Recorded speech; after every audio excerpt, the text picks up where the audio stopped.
Hi everyone, welcome to హారం Sai blogs. నేను మీ భార్గవి.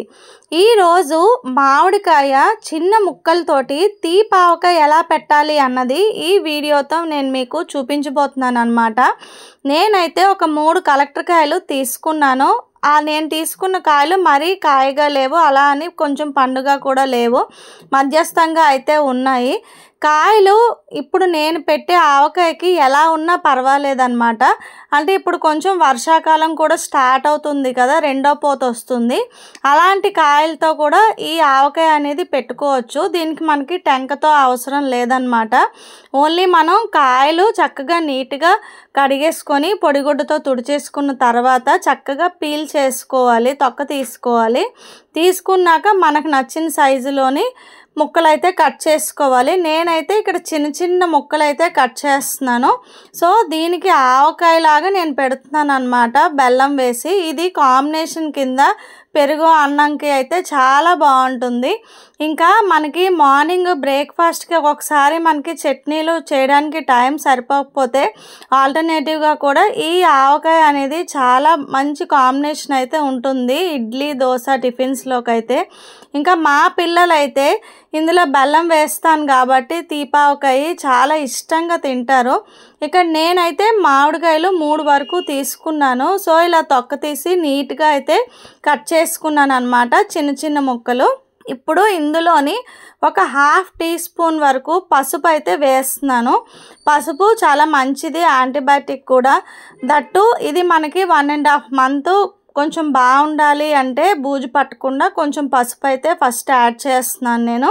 తర్వాత ఇంగువ తీసుకున్నాను. ఇంగువ జస్ట్ ఒక 1/2 టీ స్పూన్ చాలండి, ఎక్కువ అయితే వేయొద్దు ఎందుకంటే చేదైపోతుంది మళ్ళీ ఎక్కువ వేస్తే. ఇంకా నేనైతే ఒక 2 వెల్లుల్లిపాయల వరకు వేస్తున్నాను ఇక్కడ. మీరైతే కావాలంటే వెల్లుల్లిపాయలు వేసుకోవచ్చు. వెల్లుల్లిపాయలు తినని వాళ్ళకి ఇంకా మీకు ఆప్షనల్ ఇది కంప్లీట్గా. ఇంకా నెక్స్ట్ అయితే ఇంకా ఆవగుండ నేను ఒక 3 కాయలు తీసుకున్నాను కాబట్టి కాయకి 2 చెంచాలు చప్పున ఆవగుండ అయితే నేను వేస్తున్నాను. మరీ ఎక్కువగా అయితే వేయటం లేదు, ఎందుకంటే ఆవఘాటు తెలుస్తుంది మనకి, ఎక్కువగా అయిపోతుంది అన్నమాట. సో దీనికి అంత ఎగ్జాక్ట్గా మనకి క్వాంటిటీ వేయాలి అని ఏమి ఉండదు. మనకి టేస్ట్కి తగ్గట్టుగా పచ్చడి అయితే ఉంటే చాలు. ఎందుకంటే ఇది మనకి ఒక 1 మంత్ 1.5 మంతే ఉంటుంది, ఎక్కువ రోజులు అయితే ఉండదు. సో అందుకనేసి కొంచెం క్వాంటిటీలో అయితే నేను చేసుకుంటున్నాను అన్నమాట. మెయిన్గా ఇందులోని మనం వేయాల్సింది, నేనైతే ఇప్పుడు కారం వేస్తున్నాను. ఇక్కడ నేనైతే బందరకారం తీసుకుంటున్నాను. నేను ఆవకాయకి, పచ్చళ్ళకి అన్నిటికీ నేను బందరకారమే తెచ్చుకుంటాను అన్నమాట స్పెషల్గా. సో ఇదైతే బందరకారం స్పెషాలిటీ ఏంటంటే ఇది కలర్ అన్నది చాలా రెడ్గా ఉంటుంది, మనకి మంచి ఫ్లేవర్ కూడా ఉంటుందన్నమాట కారం అనేది. సో నేను ఆవకాయలకు కానీ పచ్చళ్ళకి కానీ ఎక్కువ నేనైతే కంపల్సరీ బందరకారమే యూజ్ చేస్తాను. నెక్స్ట్ మనకి ఇంకా బెల్లం అయితే ఇక్కడ నేను 3 కాయలకి 100 గ్రామ్స్ వరకు తీసుకున్నాను. ఇక్కడ మనకి ముక్కలు కలిపేటప్పుడే బెల్లం కూడా నేను వేసేస్తున్నాను అన్నమాట.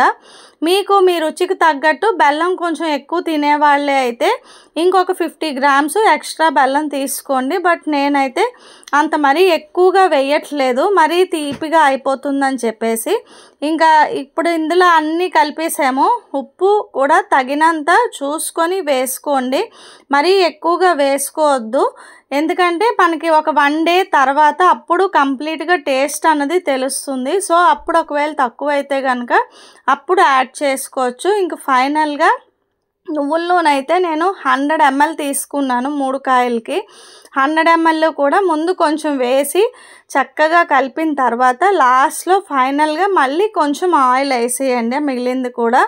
ఇంకా నేను ఇప్పుడు చెప్తుంది అయితే 3 కాయలకి నేను పెట్టుకున్నాను మా ఇంట్లో.